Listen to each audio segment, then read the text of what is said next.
At a time where people are looking for unity in this country right now and typically turn to, leadership in our country like the president or the vice president of the United States to create some of that unity, Vice President JD Vance has spent the past couple weeks doing very much the opposite of that. Very sowing seeds of division, not taking any responsibility for any of the issues or the rhetoric that's taking place in this country right now, and solely blaming the left for anything that has gone wrong under their watch. And this was sort of capped off yesterday with a speech that Vance gave in North Carolina, where he did just that. It was a laundry list of grievances about the left and the left causing violence and all of that, and the left being to blame for all of this. And he had this to say. First up, let's take a look.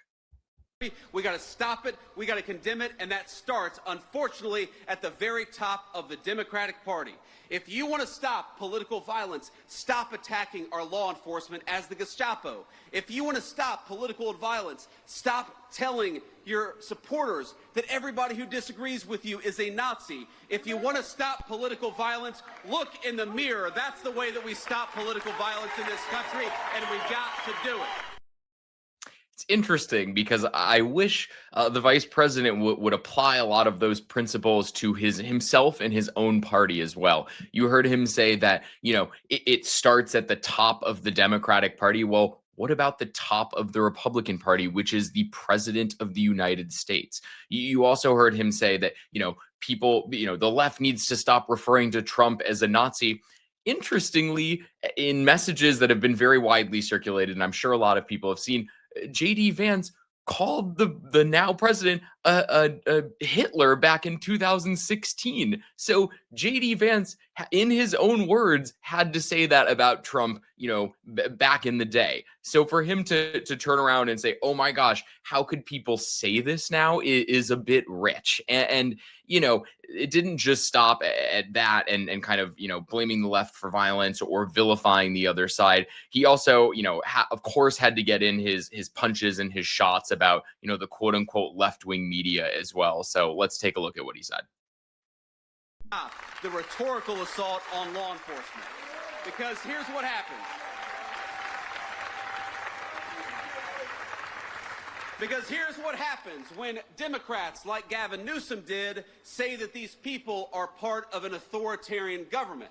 When the left-wing media lies about what they're doing, when they lie about who they're arresting, when they lie about the actual job of law enforcement, what they're doing is encouraging crazy people to go and commit violence. You don't have to agree with my immigration policies. You don't have to agree with Donald Trump's immigration policies.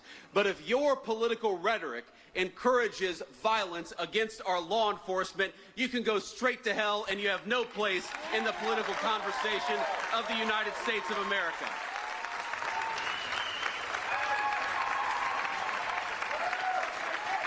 This is a classic Vance and sort of right-wing move, of course, is whenever, tensions are fueled or something bad happens, it's turn and blame the left-wing media. It is the convenient villain that they've created. And he's using it here to blame the media on political violence that's happened, which is pretty interesting given the fact that the biggest modern example of political violence that we've seen is January 6th.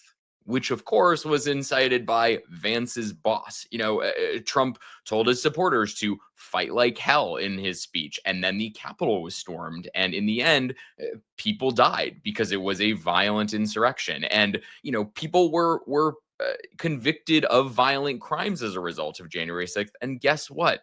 Trump pardoned those people. So it is a little rich to hear JD Vance, blame political violence on the media when the marquee example of political violence in our era was created and fomented by the president of the United States. This sort of framing erases the history and pins the blame only on Democrats and the press. And, there's something interesting that Vance always does here too, which is, while deflecting blame and not taking any accountability for what the right has done to create this kind of rhetoric in the country, they always like to use a very common line whenever there's backlash to any sort of kind of violent or extreme rhetoric that they use. So let's play that clip and we'll talk about it on the other side. free speech with what's going on now with Jimmy Kimmel and the FCC pressure. I'd love to hear your thoughts on both of those. Well, look, on the free speech conversation, I'm pretty sure that Jimmy Kimmel was back on the air last night. And to the extent that he's not back on the air, it's because he's not funny and has terrible ratings. This is not a federal government problem. This is...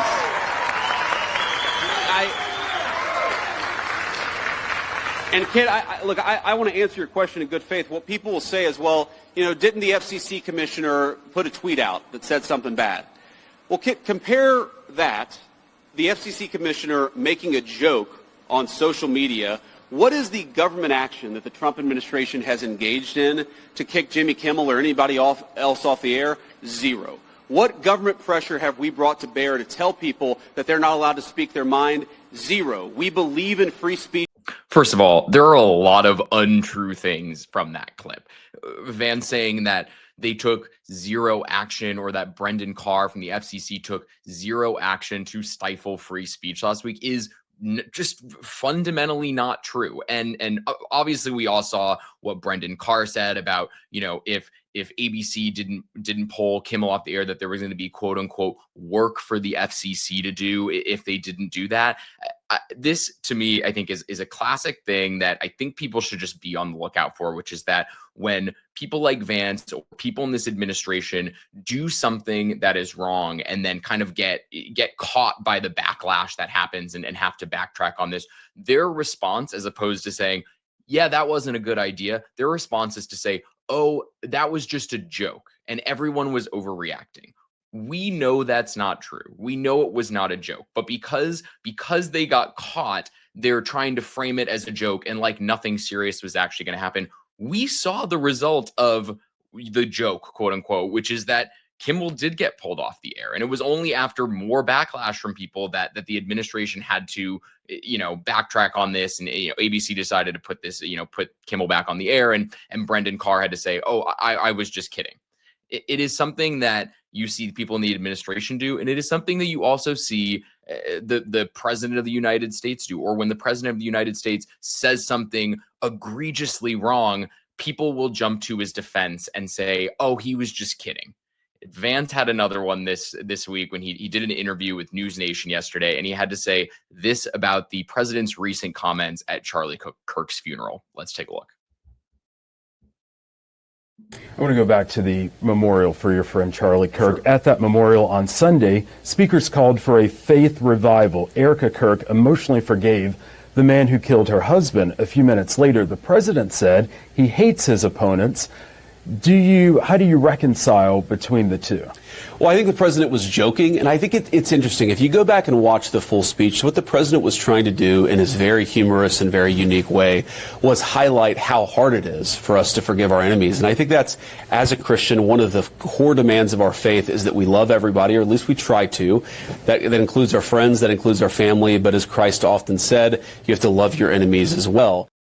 So according to Vance, Trump saying that he genuinely hates his enemies is actually just part of his unique humor. And also, I guess, part of the joke that all of those people seem to be in on, that we are apparently not. And this is just something we see time and again. It's inflammatory rhetoric from the administration, backlash, and then this retreat into quote unquote joking.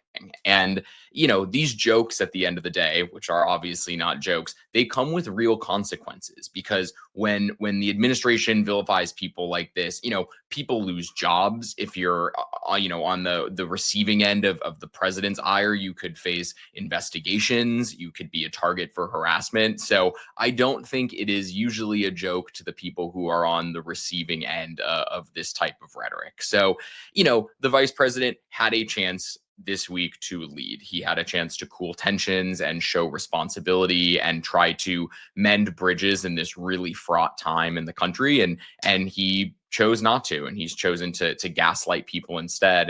And that is no more clear than even this morning when, despite all of these clips of him saying that, the right and himself, like they're loving their enemies and it's all the left's fault for this rhetoric. Vance tweeted this morning that the government is going to shut down because Democrats want to give healthcare to illegal aliens.